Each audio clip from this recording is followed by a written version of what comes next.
Hi folks, it's Pete here from Ashton's Cars, and today I'm having a look around a Chrysler Crossfire. This is the 3.2 litre V6 engined Crossfire that's based on a Mercedes SLK. Well, loosely based on it. It's got the underpinnings of the Mark 1 SLK and it's got the Mercedes 3.2 litre V6 engine. But obviously it doesn't look anything like a Mercedes SLK, and this is a two-door sports car with a coupe back, so it's not a convertible like the SLK. They do a convertible version of this car. Personally, while I do like that car, I actually do prefer it in this coupe form. I think it looks very, very distinctive indeed. So there are those that are not a fan of Crossfires. It's a bit of a Marmite car, if I'm being honest. As I say, I do like it. I like the sheer audacity of it. The fact that it is very, very different from anything else on the market. The fact it's got these staggered wheels, 19-inch wheels at the back with 255 profile rubber, which is huge. Smaller 18-inch wheels at the front. This particular one is a mildly modified version. It sounds absolutely ferocious. It sounds really, really exotic, which obviously it isn't. It's a Chrysler Crossfire, but it does turn heads just with the sound alone.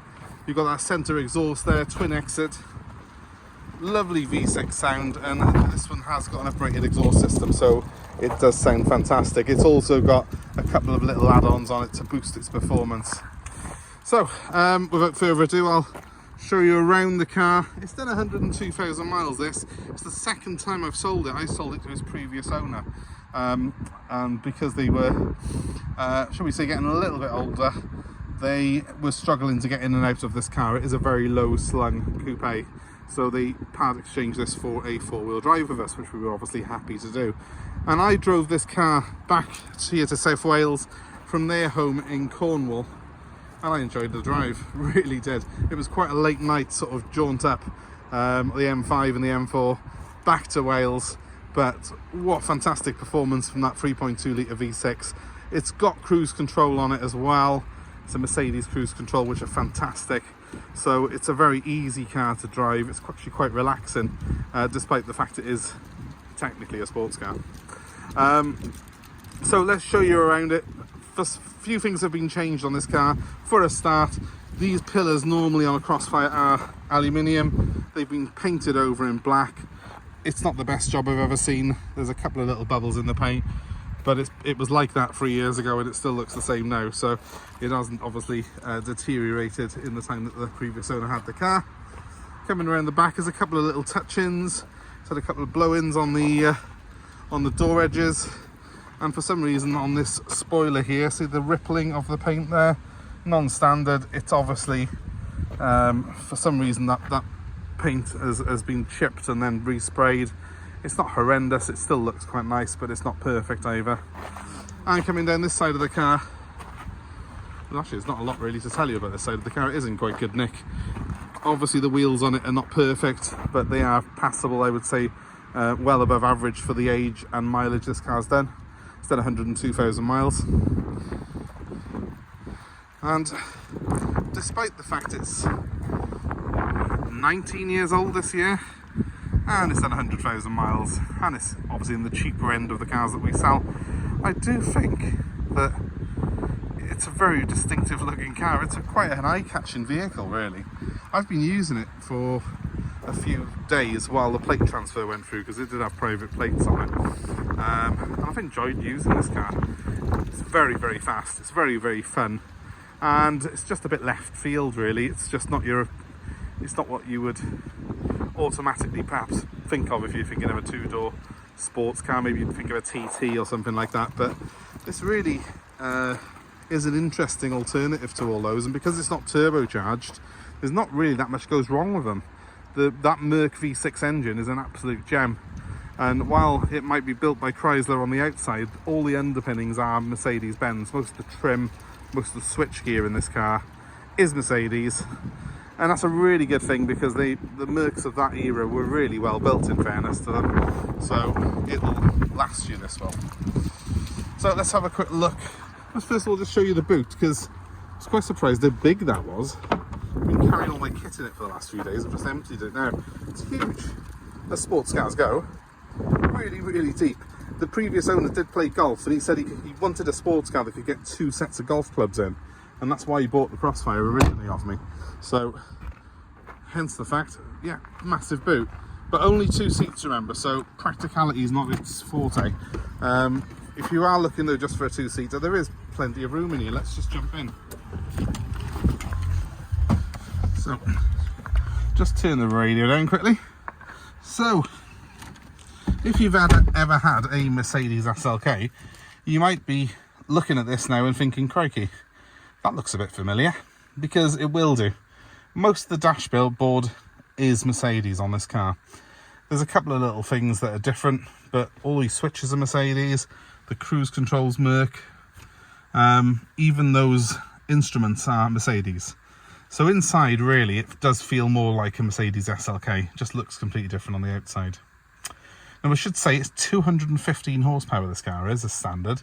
This one's got a few extras on it. It's been tuned, and it's got a sports exhaust on it. And it's also got a little boost thing here, which apparently improves the throttle response. It's got 18 pre-programmed settings on it, so I can adjust the throttle response. I've been driving it around without that switched on, and it still feels very, very lively indeed. I will start it up now so you can get a gist of what I mean.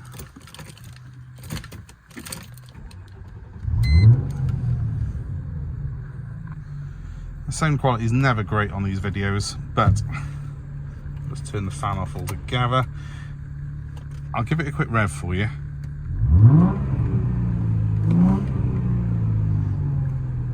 So quite a standard throttle response there. If I turn this on and put it up to 9 like that, it just livens the throttle up slightly. I literally got to touch it for it to do that when it's in that mode. So it's easier to drive when you just switch it back to normal. Luxuries. Well, it's a Mercedes. It's got heated seats. It's got air conditioning. Again, it's a Mercedes system, so it's very good. That is, I believe, the same stereo they fitted the Infiniti into the SLK of this era as well. Everything in here is Mercedes. I think that the headlining has been retrimmed. It's got some lovely carpet feel on it at the moment. I mean, the original headlines and linings on these used to sag a little bit, so I think someone's had it retrimmed at some point, but it does look quite nice actually. It's been a reasonably good job done, and it's done 102,000 miles. I just love the sound of it though. I have absolutely got a thing for cars that sound fast. I mean, this one does go fast as well, but I just love the sound. That's why I can never get on with electric cars. I just love that sound, and this, for a car that's like under £5,000, it's quite musical. This, people turn their heads expecting to see an Aston Martin, I think, and there it is, a little V6 Crossfire. But I had a few people commenting just on the yard today when I pulled up in it, what's that thing you're driving? It sounds amazing. So yeah, very, very very nice sound to it. Let's pop outside a second. We'll leave it running just so as it can burble away in the background.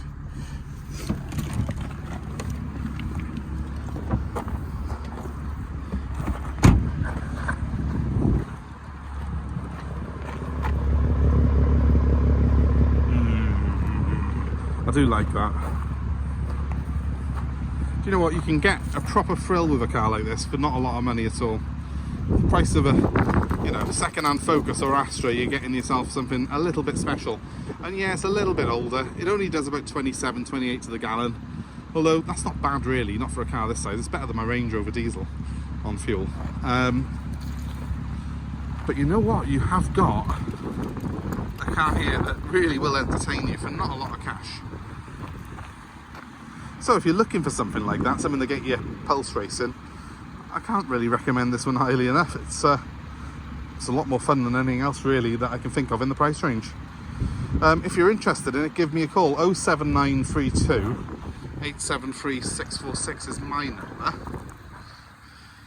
I am happy to take part exchange, and much as I drove this one from Cornwall, I'm happy to deliver it anywhere else in the UK for you should you wish to buy it. So let me know where you are. I'd be happy to give it another drive. 07932 873 646 is the number. Please give the video a like. Please subscribe if you've not done so already. And feel free to comment below any sort of ownership wisdom that you may have from having had one of these cars. let us know your thoughts. Sorry I'm a little bit vague on what's been done in terms of modifications. I just don't know. It's not turbocharged, so it won't really have, a chip doesn't do much difference on these. It seems to have standard inlet manifolds, so I can only think it's the exhaust and that little switch that really only changes the sort of the acceleration, how responsive the accelerator is. But it does feel very, very fast, and it does sound fantastic. So any more info, feel free to give me a call and I'll do my best to try and fill you in on it. We'll be happy to supply this car fully workshop inspected to you. Thanks for watching, guys, and see you soon. Goodbye.